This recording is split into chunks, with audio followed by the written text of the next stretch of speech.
Speed ബോട്ടിന്റെ നേവിക്കാരിങ്ങനെ stunt ചെയ്ത് വെട്ടിച്ചു വരുമായിരുന്നു. അന്നേരം അതിലുള്ള ഡ്രൈവർ ഓർത്ത് ഇങ്ങനെ തിരിച്ചിങ്ങനെ കറക്കി പെട്ടെന്ന് പോവാണ്. അന്നേരം പെട്ടെന്ന് ഒന്ന് ടക്കേന്ന് പറഞ്ഞു ഒറ്റയിടി.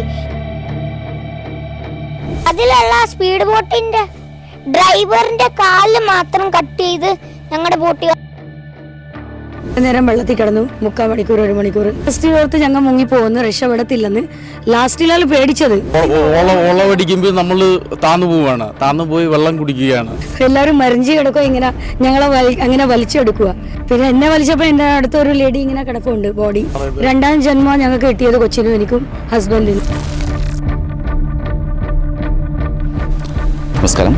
മുംബൈയിൽ 4 കുട്ടികൾ ഉൾപ്പെടെ 15 പേരുടെ മരണത്തിനിടയാക്കിയ ബോട്ട് അപകടത്തിൽ ഒരു മലയാളി കുടുംബവുമുണ്ടായിരുന്നു. പത്തനംതിട്ട കൈപ്പട്ടൂർ സ്വദേശിയായ മാത്യു ജോർജ്, ഭാര്യ നിഷ, 8 വയസ്സുകാരൻ മകൻ ഏബിൾ എന്നിവരാണ്. അവർ അത്ഭുതകരമായാണ് ഈ ബോട്ട് അപകടത്തിൽ നിന്നും രക്ഷപ്പെട്ടത്. ഡിസംബർ 18-നായിരുന്നു സംഭവം നടന്നത്.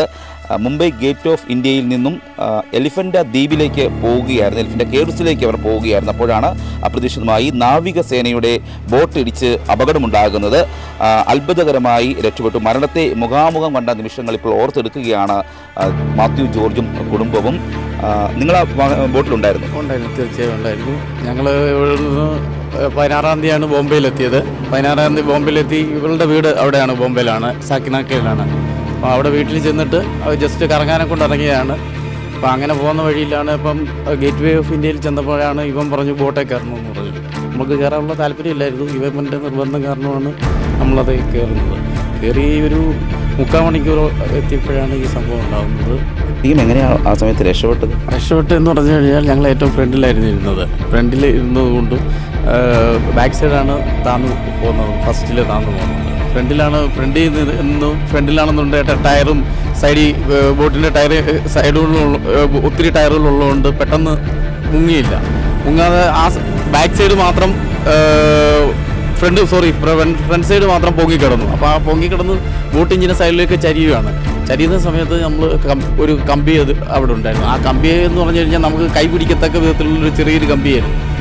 ആ കമ്പിയിലാണ് നമുക്ക് പിടുത്തം നല്ലപോലെ സ്ട്രോങ് ആയിരുന്നുകൊണ്ട് മാത്രമാണ് ഇത് ചെയ്തത്. ഞങ്ങൾ 3 പേരും കൂടെ ഇതുപോലെ തന്നെ ഈ സെയിം പൊസിഷനിലാണ് ഞങ്ങളവിടെ പിടിച്ച് ഇവനെ ഒരു കൈ കൊണ്ട് പിടിച്ചും ഞങ്ങൾ 2 ഓരോ ഇങ്ങനെ പിടിച്ചുമാണ് തൂങ്ങിക്കിടന്നു. ഒരു അരമണിക്കൂറിന് ശേഷം ഇവനെ നേവിക്കാർ വന്ന് രക്ഷപ്പെടുത്തുമായിരുന്നു, കോസ്റ്റ് ഗാർഡും എല്ലാം വന്ന് രക്ഷപ്പെടുത്തുമായിരുന്നു. അപ്പം ഓൾറെഡി ഇവൻ രക്ഷപ്പെട്ടെന്നുള്ളത് നമുക്കറിയാം. പിന്നെ ഞങ്ങളുടെ കാര്യം, ഞങ്ങളെ 3/4 മണിക്കൂറിന് ശേഷം ഞങ്ങൾ വന്നു, നേവി വന്നു. നേവി ഭയങ്കര ഇതായിരുന്നു, ഭയങ്കരമായ 3 ഹെലികോപ്റ്ററുകളുണ്ടായിരുന്നു. അതുപോലെ കപ്പൽ വന്നിട്ടുണ്ടായിരുന്നു. ഒരു 10-15 ബോട്ടുകളുണ്ടായിരുന്നു. ചെറിയ സ്പീഡ് ബോട്ട്സ് ഒത്തിരി ഉണ്ടായിരുന്നു. നേവിയും കോസ്റ്റ് ഗാർഡും ഭയങ്കര ഇതായിരുന്നു. അതുപോലെ കപ്പൽ കയറ്റി ഞങ്ങളെ ഫസ്റ്റ് എയ്ഡ് തന്നു, ഡോക്ടേഴ്സ്, നഴ്സ്, നമുക്ക് എന്തെങ്കിലും മെഡിസിൻസ് എല്ലാ. പിന്നെ മോനെ വേറെ ഹോസ്പിറ്റൽ അത് നമ്മളത് അറിയുന്നില്ലല്ലോ.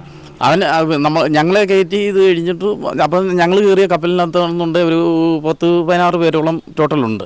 അപ്പം ആ കൂട്ടത്തിൽ അവനില്ലെന്നുള്ളത് മനസ്സിലായി. അവനപ്പം വേറെ എവിടെയോട്ടാണ് പോയത് എന്ന് പറഞ്ഞു കഴിഞ്ഞാൽ ഞങ്ങൾ കയറിയ കപ്പൽ 2 സൈഡിലും കപ്പലുകൾ കിടപ്പുണ്ട്. അപ്പം 2 സൈഡിലുള്ള ഇപ്പുറത്തെ കപ്പലിലാണ് ഞങ്ങൾ കയറിയത്. അവനെ അപ്പുറത്തോട്ടാണ് അവനെ കൊണ്ടുവന്ന് ഫസ്റ്റിലെ കാണുന്നത് ഞങ്ങൾ. അപ്പോൾ അവൻ വേറെ ഏതോ ഏരിയ ആയിരിക്കും എന്നുള്ളത് ഇതറിയാം.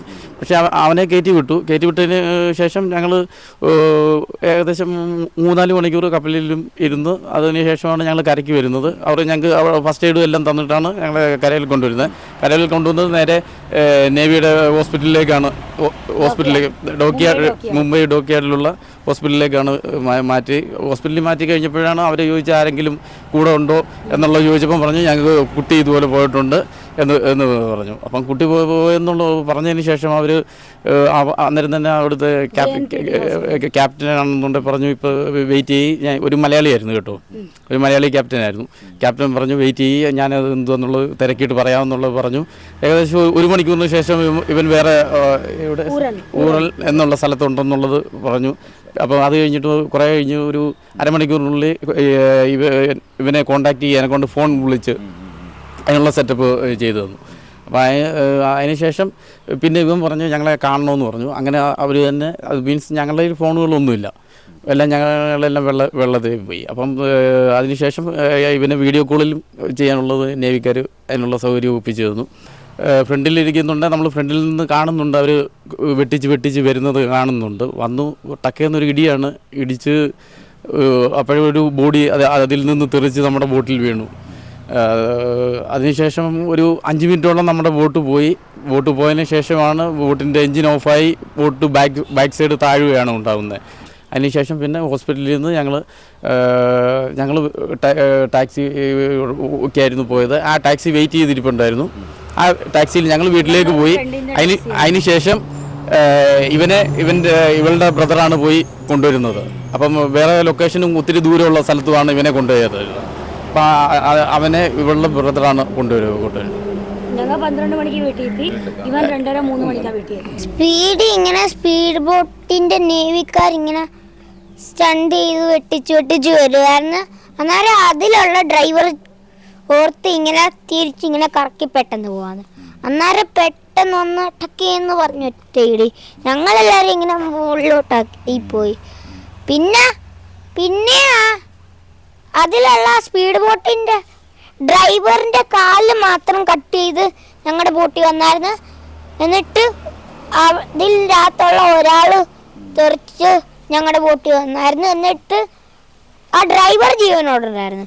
ഡ്രൈവർ എങ്ങനെയോ എന്തൊക്കെയോ ചെയ്ത് ഇങ്ങനെ പോകുന്നുണ്ട്. മോനെ പിന്നെ അവർ ആശുപത്രി കൊണ്ടുപോയല്ലേ? ആ. അപ്പോൾ അച്ഛനെയും അമ്മയൊക്കെ മോനെ അന്വേഷിച്ചില്ലായിരുന്നു? ആ. അവരോടൊക്കെ എന്താ പറഞ്ഞു? മുझे मम्मी पापा को देखना है. കാണണമെന്നോ? ഹിന്ദി അറിയാവുന്ന അവിടെ ഹിന്ദി സംസാരിച്ച് അവരെവിടാന്ന് കരുതി പപ്പയും മമ്മിയൊക്കെ? ബോട്ടിൽ തന്നെ.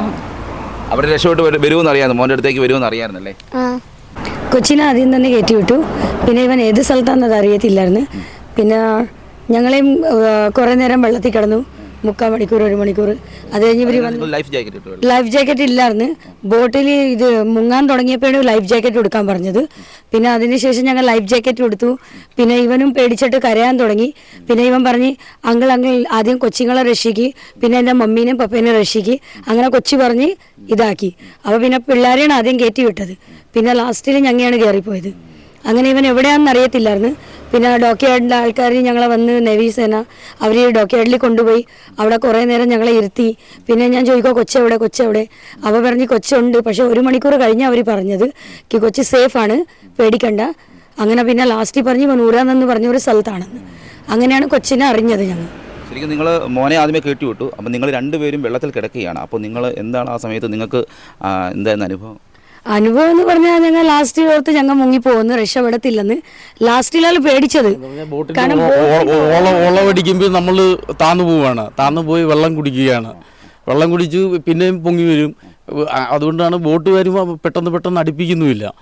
ചെറിയ സ്ലോലി കൊണ്ടുവന്നാണ് അവർ അടുപ്പിക്കുന്നത്. അപ്പോൾ അതുകൊണ്ട് ഈ ബോട്ട് അടുത്ത് വരുമ്പോഴത്തേക്ക് ഓളത്തിലടിച്ച് താഴുകയാണ് ഉണ്ടാകുന്നത്.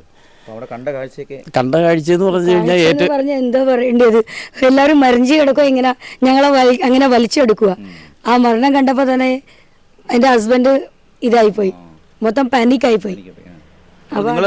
അടുത്തടുത്തുണ്ട്. പക്ഷെ ഭർത്താവിനോട് ആദ്യം കയറി ചെല്ലാൻ പറഞ്ഞത്. ആദ്യം ഭർത്താവിനെ അഴിച്ചത് ഞാൻ, അത് കഴിഞ്ഞിട്ടാണ് ഞാൻ പോയത് ഏറ്റവും ലാസ്റ്റിൽ. പിന്നെ എന്നെ വലിച്ചപ്പോൾ എൻ്റെ അടുത്തൊരു ലേഡി ഇങ്ങനെ കിടപ്പുണ്ട് ബോഡി. എനിക്ക് എന്നാലും ഇത്ര ഇതില്ലായിരുന്നു. പക്ഷെ മൂവിയുടെ സീൻ തന്നെയായിരുന്നത്, ഒരിക്കലും മറക്കത്തില്ല. 2ാം ജന്മം ഞങ്ങൾക്ക് കിട്ടിയത് കൊച്ചിനും എനിക്കും ഹസ്ബൻഡിനും.